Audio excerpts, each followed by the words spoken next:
السلام علیکم شیخ. وعلیکم السلام ورحمۃ اللہ شیخ وبرکاتہ. میرا سوال یہ تھا کہ جب میں 2 ایئرس پہلے جب میں ہدایت پہ نہیں تھا اور دین کے راستے پہ نہیں چل رہا تھا تو تب جی میں نے ہے نا مطلب کسی کانفلکٹ کی وجہ سے انسٹاگرام پہ دوسری آئی ڈی بنا کر ہے نا کسی اس کو کیا بولتے ہیں لڑکی کو مطلب الٹا سلٹا بول دیا تھا.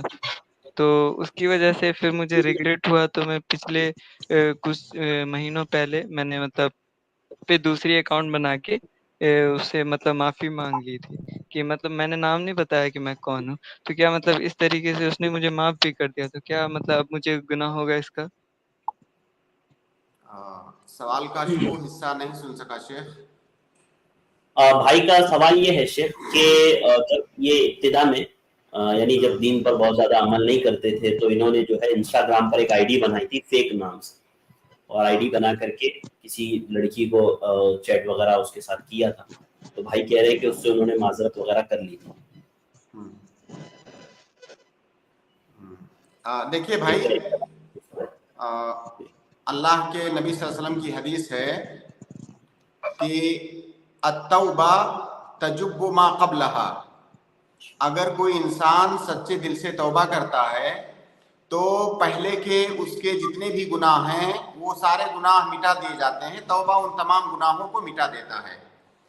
تو اگر آپ نے ماضی کے اندر کوئی گناہ کیا ہے, آپ کو ندامت ہوئی, آپ نے سچے دل کے ساتھ اللہ رب العالمین سے توبہ کیا, تو اللہ رب العالمین ان گناہوں کو بخش دیتا ہے. البتہ ماضی میں اگر کوئی ایسا گناہ کسی انسان نے کیا ہے جس کا تعلق کسی بندے کے حق سے ہے, تو توبہ کرنے کے ساتھ ساتھ یہ ضروری ہے کہ جس کے ساتھ آپ سے زیادتی ہوئی ہے اس سے معافی مانگی جائے. یعنی ایک تو اللہ رب العالمین سے توبہ کیا جائے, اور اس توبہ کے لیے یہ بھی شرط ہے کہ اگر کسی بندے کے ساتھ آپ نے ظلم کیا ہے, زیادتی کی ہے, اس کو دھوکہ دیا ہے, یا کسی بھی طرح کا فراڈ اس کے ساتھ کیا ہے, تو آپ اس سے بھی معافی مانگیں. تو اگر آپ نے ماضی میں کسی کو دھوکہ دیا ہے یا کسی پر کوئی زیادتی کی ہے تو توبہ کے لیے ضروری ہے کہ اس سے معافی مانگ لیں. اگر آپ نے اس سے معافی مانگ لیا, اس نے معاف کر دیا, تو پھر انشاءاللہ اللہ رب العالمین اس کو معاف کرنے والا ہے. تو شیخ میں نے مطلب اس کو الٹا سیدھا بول دیا تھا, تو پھر مطلب ان نون آئی ڈی سے ہی بولا تھا, تو ان کو نہیں پتا کہ میں کون ہوں, تو اس لیے مطلب میں نے پھر ان نون آئی ڈی بنا کر ان کو مطلب معافی مانگ لی. تو ایسے ہو گیا گا؟ کیا آپ نے بتایا کہ میں وہی شخص ہوں جس نے آپ کو الٹا ہاں سیدھا ہاں بولا تھا؟ ہاں میں نے بتایا تھا. خلاص, پھر کوئی بات نہیں ہے, آپ نے معافی مانگ لیا. اگر انہوں نے معاف کر دیا تو پھر آپ کو اس بارے میں سوچنے کی ضرورت نہیں ہے. شکریہ شیخ. جزاک اللہ خیر ابراہیم, بارک اللہ فیکم. رفیع میں آپ کو ایڈ کروں, آپ اپنا سوال کریں. السلام علیکم شیخ. وعلیکم السلام ورحمۃ اللہ وبرکاتہ. شیخ کچھ مسلم بھائی ایسے ہیں شیخ, وہ جو بڑوں کو سے شیخ وہ ہاتھ کو چومنا یا پیر کو چومنا ایسا کرتے شیخ, کیا یہ صحیح ہے سر؟ میں پوچھا ہے غلط, پیر کو چومنا غلط ہے بول کے بولا, تو وہ کہتے ہیں کہ نہیں ہم عزت کرتے ہیں, تو عزت خدا نہیں مانتے, ہم عزت میں ان کے پیر کو چومتے ہیں. مسلمان ایسا کرتے ہیں؟ جی ہاں شیخ, شیخ, مسلمان دیکھیے یہ سنی جماعت ہے شیخ. ہاں, ان کا بھائی کا سوال ہے کہ کچھ مسلمان ایسے ہیں جو اپنے بڑوں کا ہاتھ چومتے ہیں اور پیر چومتے ہیں. دیکھیے اس سلسلے میں اللہ کے نبی صلی اللہ علیہ وسلم کی ایک حدیث, ایک واقعہ ہے کہ بنو عبد قیس, غالباً بنو عبد قیس کا ایک وفد آیا تھا اللہ کے نبی صلی اللہ علیہ وسلم کے پاس. تو ان لوگوں نے اللہ کے نبی صلی اللہ علیہ وسلم کا ہاتھ چوما, اور اسی طرح سے انہوں نے اللہ کے نبی صلی اللہ علیہ وسلم کا پاؤں بھی چوما. صرف یہی ایک واقعہ ملتا ہے جس میں پاؤں چومنے کا ذکر ہے کسی بڑے کا احترام اور عزت کے ساتھ. اس ایک واقعے سے علماء نے یہ استدلال کیا ہے کہ اگر کوئی بہت بڑی شخصیت ہے, کوئی بہت نیک انسان ہے, اس نیک انسان کے مطالبے کے بغیر, اس کی خواہش کے بغیر, اس کی رغبت کے بغیر اگر کوئی اس کا پاؤں یا اس کا ہاتھ احترام سے چومتا ہے تو یہ جائز ہے. البتہ اس کو عادت بنا لینا، اس کو کلچر بنا لینا کہ ہر وہ شخص جو مجھ سے عمر میں بڑا ہے یا جو مجھ سے رتبے میں بڑا ہے ہم اس کا پاؤں چومیں، یہ چیز ثابت نہیں ہے، کیونکہ اللہ کے نبی صلی اللہ علیہ وسلم کے صحابہ کرام آپ کے پاس آتے تھے، آپ سے ملتے تھے. یہ چیز کہیں پر بھی مروی نہیں ہے کہ صحابہ کرام نے اس چیز کو عادت بنایا ہو کہ جب بھی وہ آئیں تو اللہ کے نبی صلی اللہ علیہ وسلم کا پاؤں چومیں. وہی ایک واقعہ ملتا ہے جس کا میں نے ذکر کیا، حالانکہ بہت سارے علماء نے اس کی بھی مختلف توجیحات کی ہیں، لیکن اگر کبھی کوئی بہت بڑی شخصیت ہے، کوئی بہت بڑا عالم ہے، کوئی بہت بڑا نیک آدمی ہے، اگر کسی نے احتراماً اس کا ہاتھ یا پاؤں چوم لیا تو انشاءاللہ اس میں کوئی حرج نہیں ہے. البتہ یہ چیز کلچر کا حصہ، عادت کا حصہ نہیں بننی چاہیے.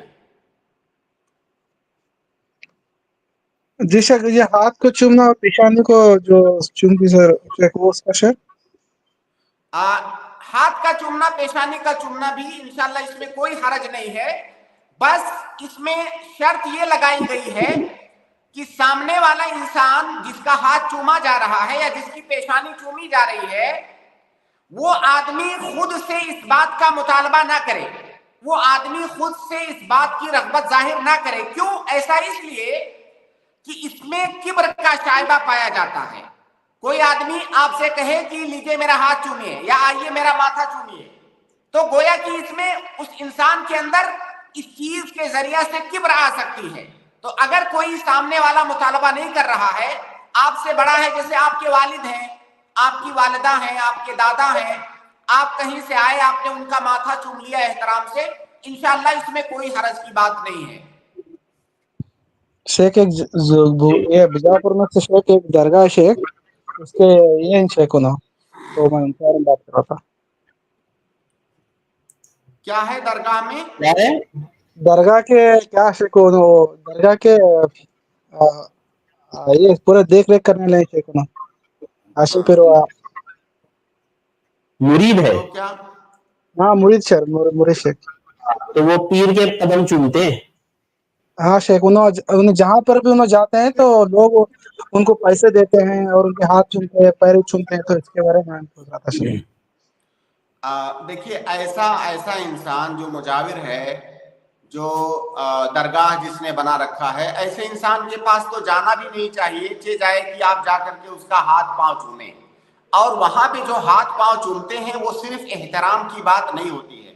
ہم سبھی جانتے ہیں کہ وہاں پر وہ کس طرح کی تعظیم ان کی کرتے ہیں. بسا اوقات اس طرح کی تعظیم وہ اللہ تعالیٰ کی نہیں کرتے ہیں.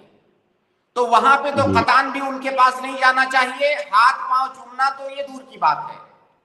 یہ جو ہم نے ہاتھ پاؤں چومنے کی بات کی ہے اور بعض علماء نے جو اجازت دی ہے، یہ ان لوگوں کے لیے جو بہت نیک ہیں، بڑے ہیں، نیک اور صالح ہیں، دیندار ہیں، ان کے بارے میں کہا ہے کہ اگر کبھی کسی نے چوم لیا تو اس کی گنجائش ہے اس کو عادت اور کلچر بنائے بغیر. لیکن جو مجاور ہے، جو شرک کے اندر ڈوبا ہوا ہے، شرک کا اڈا چلا رہا ہے، لوگوں کو شرک کی طرف بلا رہا ہے، وہ کیسا نیک آدمی ہوا؟ اس کا ہاتھ پاؤں چومنا کیسے جائز ہوگا؟ جی شیخ، جزاک اللہ خیر شیخ. السلام علیکم. بارک اللہ. وعلیکم السلام ورحمۃ اللہ وبرکاتہ. اس کے بعد میں اگلے گیسٹ کو ایڈ کر رہا ہوں. حسان، میں آپ کو ایڈ کر رہا ہوں، آپ اپنا سوال کریں. السلام علیکم شیخ. وعلیکم السلام ورحمۃ اللہ وبرکاتہ.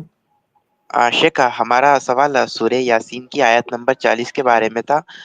شیخ، اس کے آخری الفاظ ہے وَكُلٌّ فِيهِ فَلَكٍ يَسْبَحُونَ.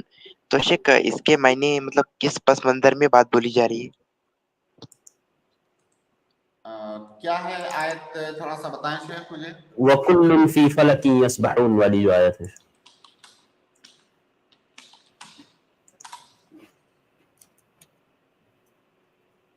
جی، آیت پوری یہ ہے شیخ کہ لَا الشَّمْسُ يَنبَغِي لَهَا أَن تُدْرِكَ الْقَمَرَ وَلَا اللَّيْلُ سَابِقُ النَّهَارِ وَكُلٌّ فِي فَلَكٍ يَسْبَحُونَ. دیکھیے، اللہ رب العالمین یہاں اس وَكُلٌّ فِي فَلَكٍ يَسْبَحُونَ سے یا كُلٌّ فِي فَلَكٍ يَسْبَحُونَ سے پہلے اللہ رب العالمین نے سورج کی اور چاند کی بات کی ہے. تو اللہ رب العالمین چاند اور سورج کے بارے میں بتا رہا ہے کہ یہ چاند اور سورج فلک کے اندر تیر رہے ہیں.